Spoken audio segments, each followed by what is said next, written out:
ওয়াজ শুনে এক লোক খুব মোটিভেটেড হয়েছে। বাড়িতে যাওয়ার পরে খাবার খেতে শুরু করেছে, গরুর গোশত দিয়ে খাচ্ছে। বিবিও ডাইনিং টেবিলে বসে ভাত দেয়, গোশত দেয়, হাজবেন্ডও খায় আর মিট মিট হাসে। বিবি বলে, এই রাত বাজে 12টা, ওয়াজ শুনে আসছো ভালো কথা, খাইতেছো, হাসো কেন?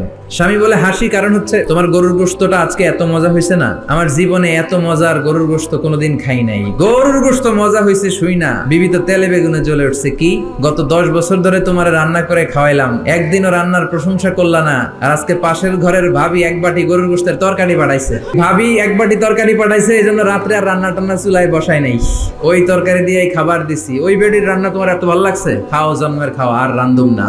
এরকম করলে কিন্তু রোজা রাখা লাগবে। এজন্য একে অপরকে ভালোবাসবেন, সময় দিবেন। সকালবেলা ঘর থেকে বেরোয়ার আগে স্ত্রীকে বলবেন আই লাভ ইউ। মনে রাখবেন, আপনার বিবি চায় আপনার মুখ থেকে একটু প্রশংসা শুনতে। আপনার জন্য সাজগুজ করে, লিপস্টিক দেয়, চুলে বেনি পড়ে, সুন্দর শাড়ি পরে। সে চায় আপনার সাথে খুব সুন্দর একটা আচরণ করতে, আপনার কাছ থেকে চমৎকার আচরণ পেতে।